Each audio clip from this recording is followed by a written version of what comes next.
여러분 안녕하십니까. 화요일 아침 여수 MBC 뉴스투데이입니다.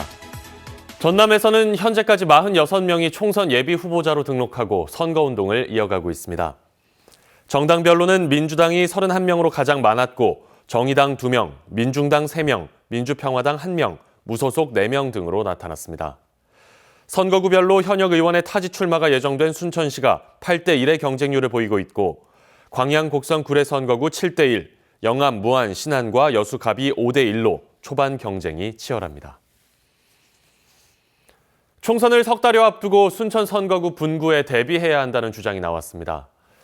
더불어민주당 김영득 예비후보는 어제 순천이 갑을 선거구로 나눠지면 한 곳은 선의의 경쟁으로 또 다른 곳에는 최근에 영입된 순천대 소병철 석좌 교수를 전략 공천해 과반 의석을 확보해야 한다고 주장했습니다.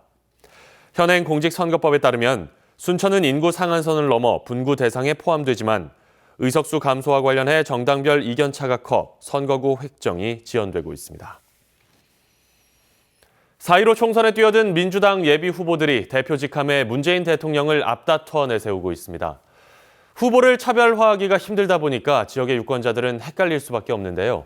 대표 직함 표기 기준이 민주당 공천 작업의 변수가 될 전망입니다. 이계상 기자입니다. 21대 국회의원 선거에 출마하는 광주 전남 지역 예비 후보자 85명 가운데 절반이 넘는 49명이 더불어민주당 소속입니다. 18개 선거구에 민주당 경선 경쟁률은 평균 2.7대 1이 넘습니다. 경선에는 일반 유권자 여론조사 결과가 50%나 반영되지만 경선에 특별히 관심이 있는 경우가 아니면 대부분 후보들의 면면을 자세히 알지 못합니다. 문재인 정부 청와대니 노무현 정부 청와대니 이런 것만 앞세우는 것 같아서 좀 안타깝고요. 그 후보님들에 대해서 저희들은 알고 싶은데 실질적으로 알 수가 없는 것 같습니다. 이 때문에 많은 민주당 예비 후보들이 문재인 대통령의 이름이 들어가는 경력을 대표 직함으로 내세우고 있습니다. 문 대통령에 대한 지지율이 타 지역보다 높은 광주 전남의 민심을 노려서 여론조사에서 우위를 차지하기 위한 전략입니다. 하지만 청와대 직함만으로 경선 결과가 좌지우지되는 건 후보 개개인의 자질과 능력이 본선 경쟁력으로 이어지기 힘들다는 지적이 일고 있습니다. 이에 따라 민주당 중앙당은 대통령 지지율이 전국 평균보다 월등히 높은 지역을 중심으로 대통령 직함 사용을 제한하는 방안을 논의하기로 했습니다.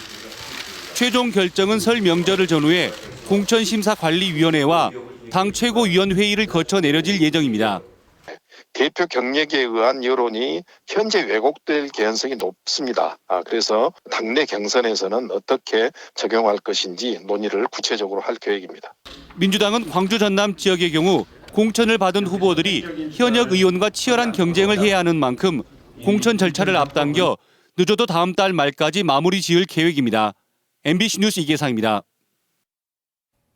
여순 사건 당시의 비극적 상황을 다룬 영화가 제작됩니다.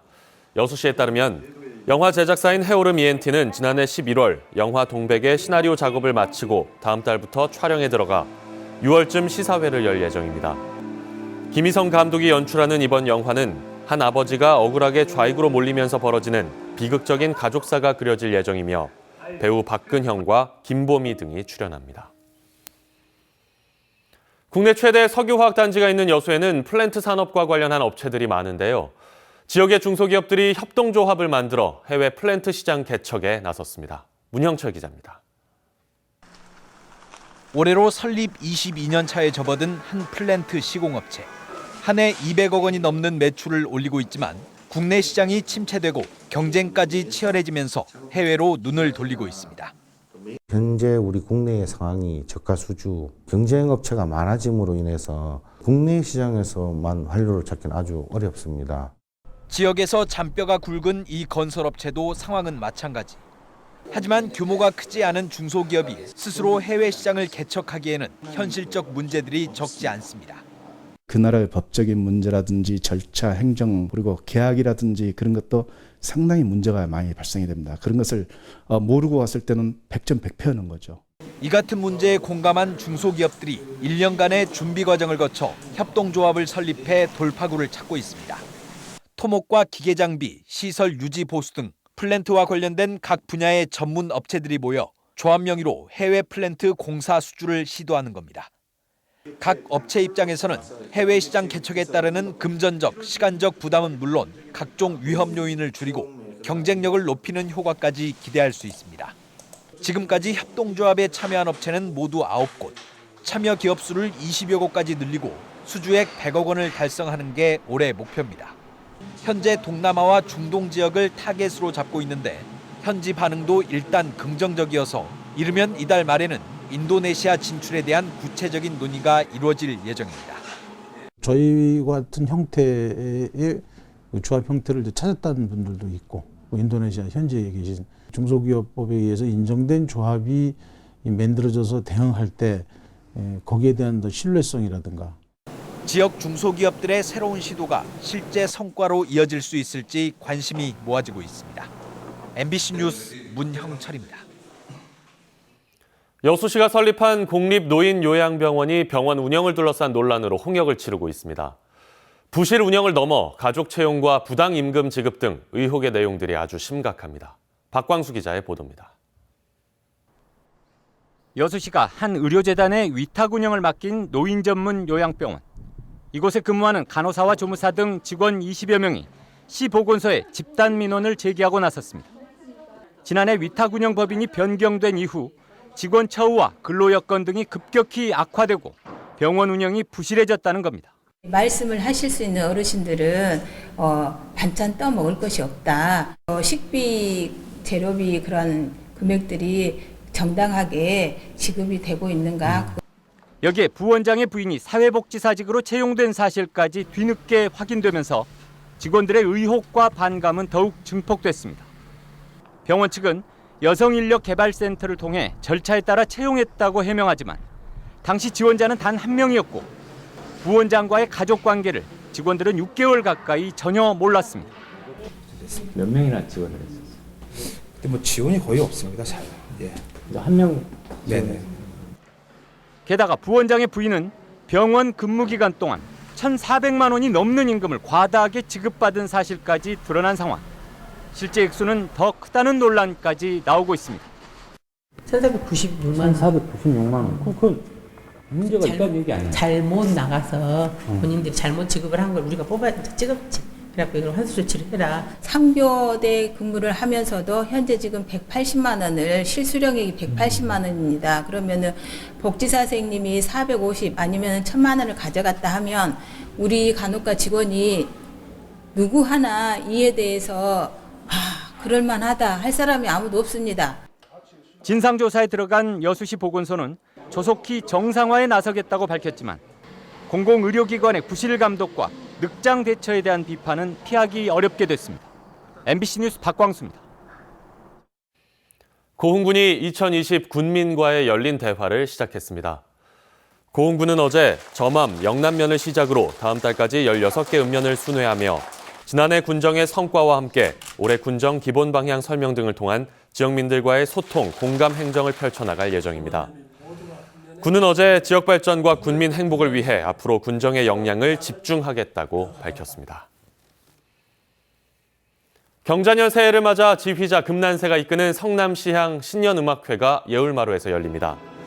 오늘 16일 열리는 신년음악회에서는 금난세의 지휘 아래 소프라노 윤상아와 테너 허영운이 함께 차이코프스키 1812년 서곡과 다양한 오페라 곡들을 선보일 예정입니다. 올 시즌을 앞두고 전남 드래곤즈가 새로운 변화를 시도하고 나섰습니다. 코치진부터 선수까지 모두 다 바뀌었다고 해도 과언이 아닌데요. 전남의 간판 스타였던 선수들이 줄줄이 떠나면서 팬들 사이에는 불안의 목소리가 커지고 있습니다. 조희원 기자입니다. 지난 10년 동안 전남 원클럽맨이었던 프랜차이즈 스타 김영욱. 이번 시즌 제주 유나이티드로 자리를 옮겼습니다. 중원의 핵이라 불렸던 한찬희는 1대2 트레이드를 통해 FC 서울로 이적했고 전남 유스 출신으로 팀에 적잖은 기여를 했던 이슬찬, 최재현까지 팀의 간판 스타들이 줄줄이 떠났습니다. 특히 팀 내 허리 역할을 해주었던 중고참 선수들이 한꺼번에 이적하면서 새로 들어온 어린 선수들과 고참 선수들을 잇는 다리가 없어졌다는 평가입니다. 축구 팬들의 커뮤니티에서는 전남의 기둥이 뽑혔다, 팀을 해체하라는 거냐는 비판이 쏟아지고 있습니다. 선수 계약은 아직 끝나지 않아서 얼마나 더 많은 선수가 팀을 떠나게 될지 모르는 상황입니다. 지난 시즌 MVP였던 바이오 등 큰 활약을 보였던 선수들을 더 놓치지 않는 게 숙제입니다. 전경준 신임 감독은 팬들의 우려를 잘 알고 있다며 성적으로 보여주겠다고 밝혔습니다.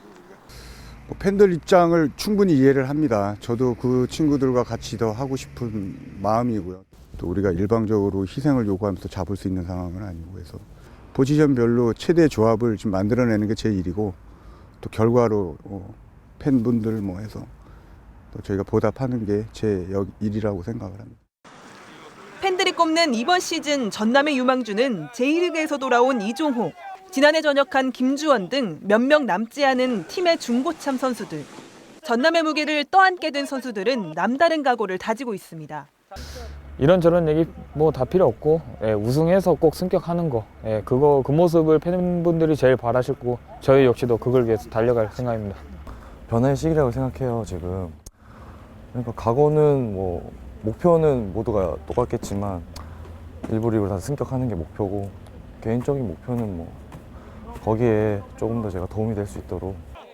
지난 10일 베트남으로 1차 동계 전지 훈련을 떠난 전남 드래곤즈. 새로운 선수 영입과 분위기 쇄신을 통해 다시 일부 리그로 승격될 수 있을지 팬들의 바람이 커지고 있습니다. MBC 뉴스 조희원입니다. 계속해서 희망 2020 나눔 캠페인에 성금을 보내주신 분들입니다. 여수시 소라면 4곡 1리 주민 15만 원, 율촌면 구암 2구 주민 15만 원, 화정면 화백마을 주민 13만 원, 화산마을 주민 11만 5천 원, 월항마을 주민 10만 5천 원, 순천시 승주 평지마을 주민 10만 5천 원, 여수시 화정면 신흥마을 주민 10만 3천 원, 여성마을 주민 10만 2천 원, 남산동 남산 남경로당 10만 원, 남산 여자경로당 10만 원, 여수시 미평동 13통 신정숙 통장 10만 원, 소라면 덕양 육리 주민 10만 원, 율촌면 호산 경로당 회원 1동 10만 원, 화정면 모전마을 주민 10만 원, 사도마을 주민 10만 원, 여수시 화정면 여산마을 주민 10만 원, 자복마을 주민 10만 원, 적금마을 주민 10만 원, 순천시 승주읍 등계마을 주민 8만 원, 학구마을 주민 5만 1천 원. 성금을 보내주신 분들께 감사드립니다. 희망 2020 나눔 캠페인은 1월 말까지 접수합니다. 시청자 여러분의 많은 관심과 참여 바랍니다. 다음 뉴스입니다. 광양시에서 추진하고 있는 학교 매실청 공급 사업이 호응을 얻고 있는 것으로 조사됐습니다.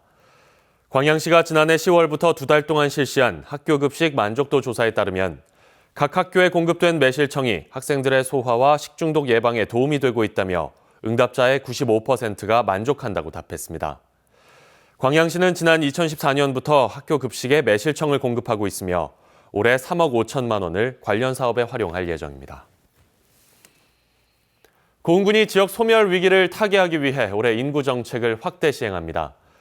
고흥군이 올해 새롭게 추진하는 인구 정책은 귀향 청년 부부 정착 장려 지원, 아이와 부모가 행복한 문화생활 지원, 청년 유턴, 고향사랑 사관학교 운영 등 7개 사업입니다. 또 기존에 시행하고 있는 시책 사업인 고흥 귀농귀촌 행복학교, 귀향 청년 주택 화재보험 지원 등 6개 사업은 올해 규모를 더 확대해 시행할 계획입니다. 여수 돌산 상포지구 인허가 관련 업무를 담당했던 실무 공무원이 정직 3개월의 징계를 받았습니다. 전라남도는 최근 인사위원회에서 업무 추진 미숙과 성실 의무를 위반한 책임을 물어 여수시 공무원 A씨에 대해 정직 3개월의 징계를 결정했습니다. 감사원은 지난해 10월 특별감사를 통해 상포지구 인허가 관련 절차에 문제를 제기하며 이미 파면 처분을 받았던 당시 팀장과 실무 공무원에 대해 징계를 요구한 바 있습니다. 5km까지 길게 트여 있는데요. 반면 남쪽으로는 기압 골이 지나고 있습니다. 지금 많은 눈이 내려 쌓여가고 있는 제주 산지에는 대설주의보가 내려진 가운데 지리산 부근에도 약한 눈이 날리고 있고요. 서해안 쪽으로도 약한 눈구름이 들어와 있습니다. 앞으로 제주 산지와 울릉도 독도에 최고 15cm의 큰 눈이, 지리산 부근과 남해안, 충남 서해안에도 눈이 조금 내려 쌓이겠고요. 그 외 남부지방 곳곳으로는 눈이 날리기만 하겠습니다. 오늘 남쪽 지방의 하늘은 늦은 오후부터 차츰 개겠습니다. 추위는 추위는 조금 더 심해졌습니다. 지금 중북 분해류 곳곳에 한파주의보가 발령 중인 가운데 춘천의 수은주는 영하 9도까지 떨어진 상태고요. 서울도 영하 5.5도에 체감 추위는 영하 8도에 달하고 있습니다. 한낮에도 서울이 2도 선에 머물겠고 남부지방은 대구 5도, 광주 6도로 예년 이맘때 겨울 추위가 느껴지겠습니다. 기온은 주 후반으로 갈수록 오름세를 보이겠고요. 당분간 먼지 걱정은 크지 않겠습니다. 날씨였습니다.